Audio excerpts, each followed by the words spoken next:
Joining us now is Rich Hoffman, Executive Board Officer for the Scientific Coalition for UAP Studies, and also has appeared on shows like Proof is Out There, History's Greatest Mysteries on the History Channel. I know many recognize you. Rich, thank you for being here. Nice to be here. Thank you for having me, Natasha. So, Rich, the witnesses have mentioned what the crafts look like. We know David Grush said some are the size of football fields. David Fravor talked about, of course, that tic-tac-shaped one. And we just heard Ryan Graves talking about cubes. Does this variation in accounts surprise you? Not at all. I'm nearly 6 decades into this, so I've heard it all, I've seen it all. I've played leading roles in investigations for various organizations, and the bottom line is that shapes have varied over the history of the phenomena, the recorded history of the phenomena, for a very long time.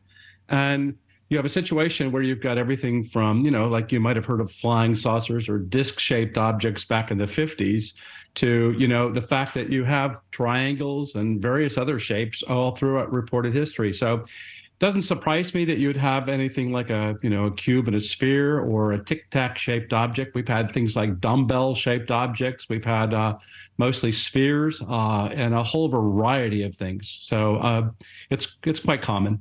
In your opinion, have these UAPs always been out there, but now they're just easier to see and detect with our improved technology?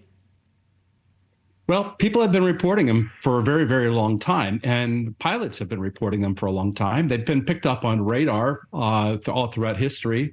There are many radar cases. There are many other types of sensors that have picked up on them.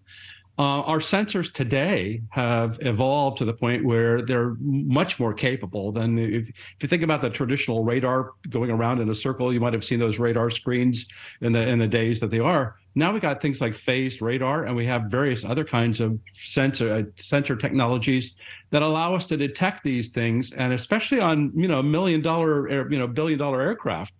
So we equip them with the best stuff, and so suddenly, Ryan Graves' equipment is updated to the point where they're seeing a large number of these things. So for me, it's a pleasant surprise that we're having those technologies, and we need to adopt those in our studies going forward. Yeah, can you explain, is there any concern about our technology and where we stand in our abilities at this point? It did strike me and stand out to me that during the hearings, they mentioned a couple of times the ability to jam our radar systems.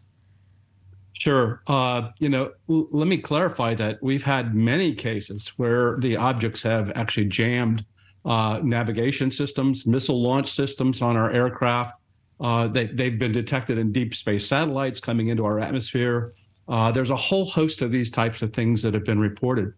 Our enemy, will be able to do those kinds of things. So it doesn't necessarily warrant that it's, ET, if you would, that's doing it. But the bottom line is that we are concerned about being able to study them, especially if they can impact our equipment. We had another guest on yesterday, Ben Hansen, who believes that things should be revealed gradually to the American public. Let's take a quick listen together. We do need to be a little bit careful as how quickly we release this information. I think even though I don't like it, we call that the drip method. Gradually, slowly, let people acclimatize to this, because it's going to be a shock if we just dumped it all out right now.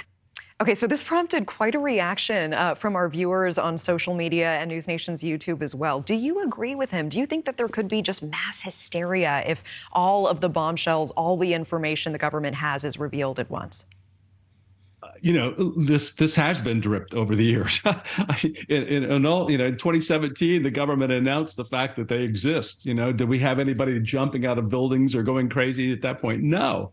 I think what you have is a situation where we're not back in the world's time period. A lot of people have acclimated to the fact that there are objects that we can understand or identify. I do suggest that they consider their approach in terms of releasing the information, and they might develop an action plan that includes, how do I address the religious aspects of it? Because there's a lot of religions that think that these are the devil, and a demon. You have other, people that have even stranger beliefs. So I think that we need to coordinate it from a global perspective. It is a global phenomena. And I think that we also need to, consider the fact that if we do make an announcement, that it might have impacts on other countries. Certainly. I mean, and that's a whole other can of worms. Rich Hoffman, I really appreciate it. I appreciate your time. It's a big topic. Thanks so much for joining us. Thank you for having me. Thank you for watching. Go to newsnationnow.com to find News Nation on your television provider. And don't forget to click the red subscribe button below to get more of News Nation's fact-driven, unbiased coverage.